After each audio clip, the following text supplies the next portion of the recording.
Olá, bom dia, graça e paz em nome de Jesus. Deus te abençoe. Deus abençoe a tua casa, abençoe a tua família neste sábado, dia 24 de fevereiro. Que o Senhor derrame da sua graça, do seu poder sobre a tua vida, sobre a tua família, em nome de Jesus. Amém? Eu quero convidar você a abrir nesta manhã de sábado, lembrando que amanhã, domingo, 19 horas, nós temos o culto de adoração e palavra. Amém? Culto para adorar o Senhor e para nós nos alimentarmos e sermos instruídos pelo Senhor por meio da sua palavra. E enquanto você encontra aí 1 Coríntios capítulo 7, verso de número 1, que nós vamos ler hoje, essa primeira epístola de Paulo à igreja de Corinto, nós vamos orar enquanto você a acha, encontra. Pai, em nome de Jesus, nós queremos pedir a tua bênção, a tua graça, nesta manhã de sábado, sobre todos nós. Pedindo que o Senhor nos dê entendimento e compreensão da tua palavra, para andarmos na tua palavra e colocarmos ela em prática todos os dias da nossa vida, em nome de Jesus. Amém e amém. Veja, eu preciso como contextualizar esse capítulo 7. Paulo, no versículo 1 do capítulo 7, diz assim, ó, quanto ao que me escrevestes.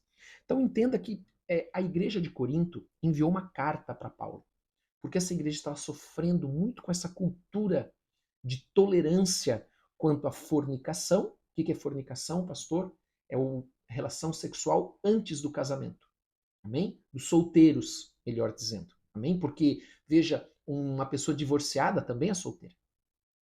Adultério também era outra cultura que estava impregnada ali, que ela era tolerada na cidade de Corinto e que estava contaminando a igreja. Também a poligamia, concubinato e todas as outras relações sexuais ilícitas. Então foi enviada uma carta para Paulo porque a igreja estava precisando de orientação, de direção do Espírito Santo. Então eles enviaram isso porque havia uma confusão ali naquela igreja, onde alguns falsos mestres estavam ensinando que era melhor ser solteiro. Estavam ensinando que ser celibatário ou solteiro é superior aos casados, ele é mais espiritual. Então eles estavam ensinando isso ali naquela igreja. Então essa igreja enviou esta carta porque o que isso estava provocando, esse ensino desta heresia estava provocando, lembrando que a palavra de Deus diz lá em Gênesis que quando Deus fez Adão, ele viu que não era bom que Adão estivesse só e fez para Adão uma auxiliadora idônea, a mulher, que é Eva.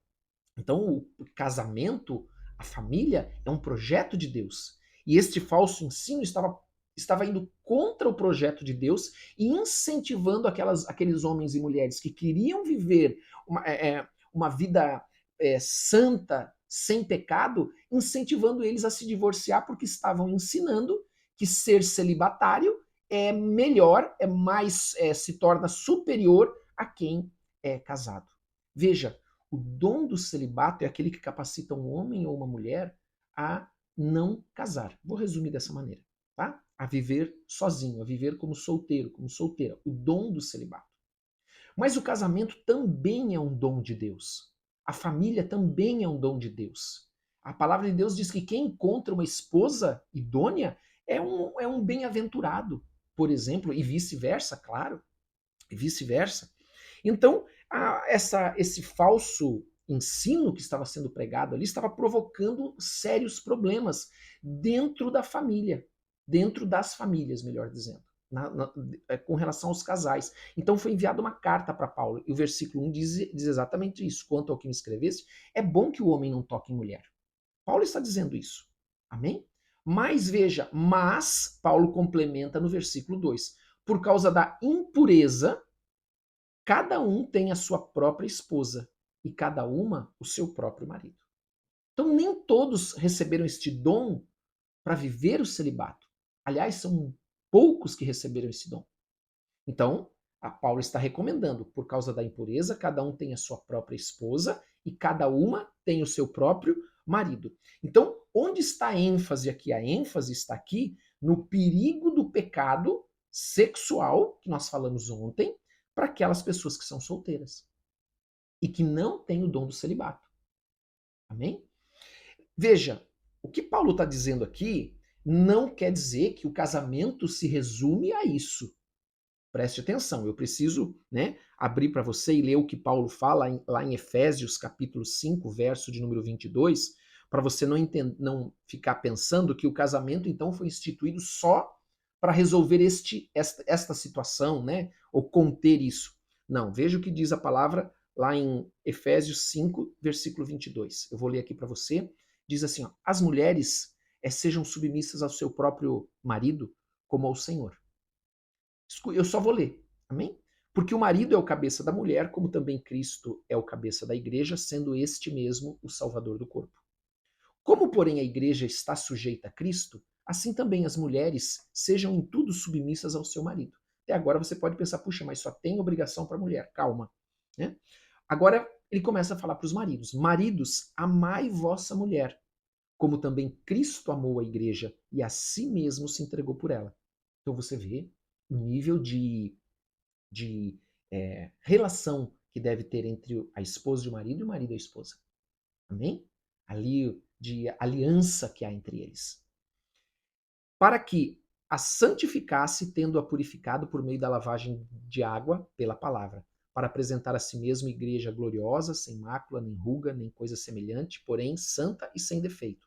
Assim também, os maridos devem amar a sua esposa como ao próprio corpo. Quem ama a esposa, ama a si, ou melhor, a si mesmo, se ama. Então você vê que o casamento, ele, quando nós estamos lendo aqui, ele não tem somente essa ênfase sexual, tá? Ah, sim, o amor, amém? O cuidado, cuidar da mulher como vaso mais frágil, a mulher cuidar do seu marido, ser submissa ao seu marido, porque o que é submissão? É estar debaixo da mesma missão, compreendendo que o homem é o cabeça do casamento, dentro da família. Amém? Voltando lá para o texto que nós estávamos lendo, no versículo 2, amém? Versículo 3 agora diz assim: o marido conceda à esposa o que lhe é devido, e também semelhantemente a esposa ao seu marido. Ele está falando aqui especificamente da questão do relacionamento sexual do casal, porque qual é a ênfase aqui? São essa cultura que tolerava concubinato, poligamia, fornicação, adultério, como nós falamos aqui. Mas veja uma coisa, por que Paulo está dizendo isso aqui? Porque como o celibato é um dom, então aquela pessoa que é celibatária, ela tem um dom para ser assim, e quem não é celibatário não tem a capacidade de viver sozinho. Vou resumir dessa maneira, você já entendeu. Ela não tem essa capacidade. Então veja, enquanto o celibato ele é correto para o solteiro, enquanto solteiro, o celibato é errado enquanto casado. Por isso que ele diz aqui que o marido conceda à esposa o que lhe é devido e também semelhantemente a esposa ao seu marido. Diz ainda mais, a mulher não tem poder sobre o seu próprio corpo, e sim o marido. E também semelhantemente, o marido não tem poder sobre o seu próprio corpo, e sim a mulher, porque pela aliança é estabelecido essa comunhão, aonde os dois passam a ser um só corpo. Então, o marido não tem domínio sobre o seu próprio corpo, e sim a mulher, e a mulher não tem domínio sobre o seu próprio corpo, mas sim poder, né, sobre o seu próprio corpo, mas sim o homem. Amém? Não vos priveis, ele continua, por causa desse problema que estava acontecendo lá, onde estava ensinando que era melhor ser solteiro, e os casais, então olha o que estava acontecendo, os casais estavam se privando um ao outro dentro do casamento. Lembre-se, a relação sexual o sexo ele é estabelecido dentro do casamento, nem antes e nem fora do casamento. Amém? Então diz, não vos priveis um ao outro, salvo talvez por mútuo consentimento por algum tempo, para vos dedicardes à oração e novamente vos ajuntardes, para que Satanás não vos tente por causa da incontinência. Ou seja, para que a pessoa não seja tentada, porque ela não tem o dom do celibato. Amém? Quem é solteiro e tem o dom do celibato, ele tem esta capacidade. Quem não tem o dom do celibato, não tem. Por isso que Paulo disse, olha, cada um deve ter a sua esposa, e a esposa, né? Cada mulher deve ter o seu marido, e cada homem deve ter a sua esposa. Né? Um só. Lembrando que é um só. E no versículo 6, então, versículo 6, nós vemos que ele diz assim, ó, isto vos digo como concessão, e não por mandamento. Então veja, Paulo ele fala concessão por quê? Porque ele estava ciente que o celibato tem vantagens Mas o casamento também tem vantagens. Como eu disse, o casal, a família foi estabelecida por Deus, tanto que o mandamento que foi dado para Adão e Eva está lá, a mandamento com promessa é para eles se multiplicarem, dominarem a terra.